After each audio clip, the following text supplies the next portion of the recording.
Bienvenue au Starter du jour pour bien démarrer sa journée. Aujourd'hui, Jésus comprend tes combats. Il y a quelques années de ça en arrière, j'avais lu une pièce de théâtre chrétienne, américaine, qui vraiment m'avait interpellé. En fait, cette pièce de théâtre s'appelle Le Long Silence et ça se passe à la fin des temps, lorsque tout le monde va se retrouver devant le Seigneur. Et là, il y a une plaine avec des millions et des millions, pour ne pas dire des milliards d'individus qui se retrouvent là. Et puis, il y a un silence et tout le monde se demande « mais qu'est-ce qui prend place ?» Et quelqu'un dit « nous allons passer devant le Seigneur ». Et là, de suite, il y a des voix qui se sont élevées.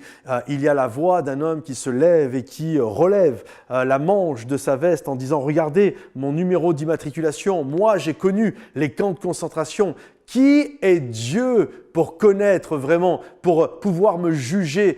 Qui est-il pour me juger alors que moi j'ai vécu des choses terribles? Là, il y a une jeune fille qui se lève et qui commence à dire « moi je suis tombée enceinte très jeune, j'avais une quinzaine d'années et des gens m'ont critiqué, des gens m'ont sali dans mon village et j'ai vécu la misère avec mon enfant, on a été pointé du doigt. Qui est ce Dieu qui ose aujourd'hui me juger ?» Et là, il y a plein de gens qui se mettent à parler. Il y a un homme noir qui montre combien il a été lacéré dans son cou, il a été pendu juste parce qu'il avait été noir. Il dit « mais qui est ce Dieu qui, moi, va me juger alors que j'ai vécu des choses terribles ?»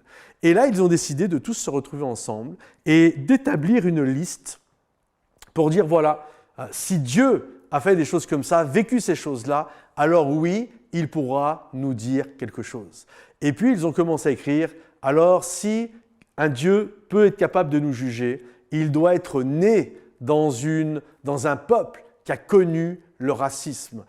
Il doit être né et sa naissance doit être sujet à rumeurs et à problèmes.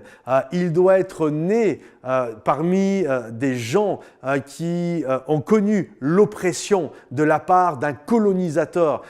Il doit être quelqu'un qui a connu des souffrances physiques terribles. Il doit être quelqu'un qui a connu la trahison de la part de ses amis, etc., etc. Et alors qu'ils étaient en train de parler, ils se sont aperçus que finalement, Jésus avait vécu toutes ces choses-là. J'aimerais te dire, au-delà de la fin des temps, au-delà de tout, comprends que tout ce que tu vis, Jésus l'a vécu. C'est pourquoi tu peux t'approcher de lui avec sincérité, avec foi, devant le trône de la grâce, comprenant que tout ce que tu vis, les combats pour payer les factures, pour aider peut-être quelqu'un de ta famille, la trahison, l'injustice, toutes ces choses-là, Jésus te comprend parce qu'il l'a vécu. Et c'est ça qui est beau, nous pouvons nous approcher de lui avec assurance, sachant qu'il va comprendre ce que nous vivons. Alors ton Dieu est proche de toi et surtout il te comprend. Donc n'hésite pas à élever ta voix aujourd'hui en priant le Seigneur. Que Dieu te bénisse. Si ce message t'a encouragé, pense à liker la vidéo, à commenter, sujet de prière, dire ce que tu as pensé du message et puis partager pour ceux qui en ont besoin. Et rendez-vous sur momentumsansfrontières.com. Il y a de nouvelles formations qui t'y attendent. Que Dieu te bénisse et à bientôt. Bye bye.